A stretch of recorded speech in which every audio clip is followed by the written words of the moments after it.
انا دلوقتي اقدر اشحن الماك بوك بتاعي والايباد في نفس الوقت، وكمان اقدر اشحن الستيم ديك والار او جي الاي كمان في نفس الوقت. ولو انا عايز اشحن 3 اجهزه في وقت واحد هيكون ده شيء سهل جدا دلوقتي، لان ده اقوى باور بانك من انتاج شركه انكر. وفي الفيديو ده هنعرف كل المعلومات عنه وازاي تقدر تستخدمه بشكل صحيح.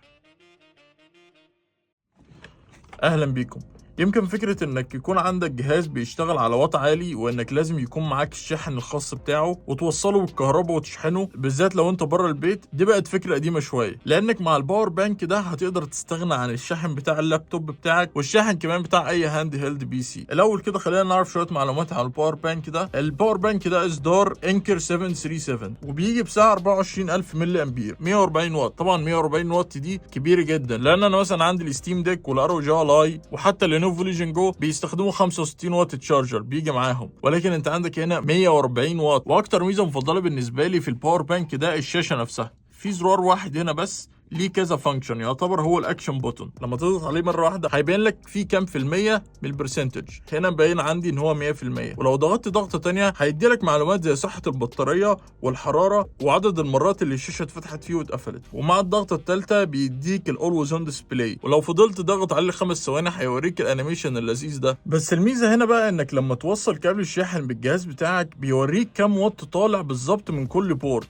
وطبعا دي ميزه مفيده جدا في انك تعرف الجهاز قد ايه واخد واتج معين، وكمان هتعرف سرعه الشحن للجهاز اللي بتشحنه. زي ما انتم شايفين هنا انا بشحن على 40 واط الستيم ديك بتاعي، وفاضل قد ايه في الباور بانك عشان يشحن، اللي هو ساعتين تقريبا. والباور بانك زي ما انتم شايفين بيجي بثلاث بورتات، 2 تايب سي وواحد تايب اي. بس النقطة الأهم اللي لازم تكون عارفها عن الباور بانك ده إنه أيوه بيطلع 140 واط، بس بيطلع 140 واط لبورت واحد فقط. يعني السي 1 والسي 2 دول بيقدروا يطلعوا 140 واط، والتايب اي بيقدر يطلع 18 واط. فلو أنت هتستخدم اليو اس بي اي مع أي واحد منهم تايب سي، التايب سي هيطلع 100 واط واليو اس بي اي هيطلع 18 واط.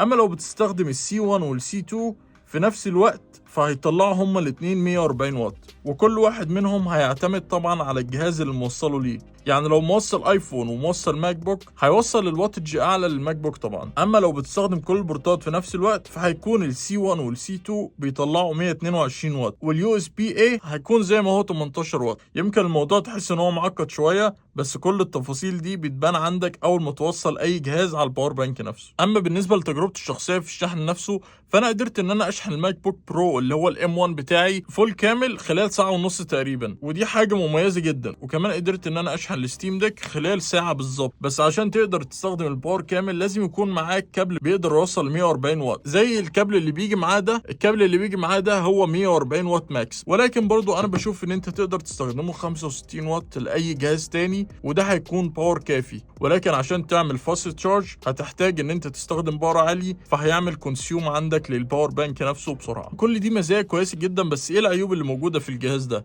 من اكتر العيوب الموجوده في الباور بانك ده ان هو وزنه تقيل شويه وحجمه كمان كبير بالدايمنشنز دي. طبعا الشاحن كمان بيجي بتشيب ممتازه جدا بتتشيك على الحراره بمعدل رهيب جدا، فمستحيل ان هو يسخن منك او يعطل حتى لو انت موصل عليه 3 اجهزه في وقت واحد. على فكره الشاحن ده مصنوع من الجاليوم نتريد مش السيليكون، وده اللي بيخليه يقدر يوصل لفولتج عالي ويقدم 140 واط. طب لو اتكلمنا عن شحن الباور بانك نفسه، ازاي ان انت تقدر تشحنه وايه الطريقه؟ الباور بانك ده زي ما انت بتقدر تشحن منه 140 واط، كمان تقدر تشحنه هو نفسه بنفس الواط. ودي حاجه ممتازه جدا، لان انت لو شحنته ب 140 واط هيشحن بالكامل من 0 ل 100 في اقل من ساعه. بس الفكره هنا هي الشحن نفسه اللي بتشحن بيه لازم يكون بيدعم 140 واط. بس دي مش مشكله، لان حتى لو شحنته بشحن الماك بوك برو اللي هو 65 واط هيشحن بشكل كامل في اقل من ساعتين، وده برضه وقت يعتبر ممتاز. فلو عندك اي شاحن 65 واط او اكتر هتقدر تشحنه بشكل سريع. انا مثلا كان عندي الشاحن ده من يو جرين وبيدعم 100 واط، وبيقدر يشحن الباور بانك ده في اقل من ساعه ونص، وده وقت ممتاز جدا برضه. الفكره هنا ان هو هيقبل معاك تشحنه باي طريقه وتحت اي واط، ولكن كل ما قل الواط بتاع الشاحن نفسه اللي بتشحن بيه كل ما زاد الوقت اللي هيتشحن فيه. والباور بانك ده سعره $160، وده سعره يعتبر غالي شويه، بس في نفس الوقت اللي بيقدمه الباور بانك ده كتير قوي.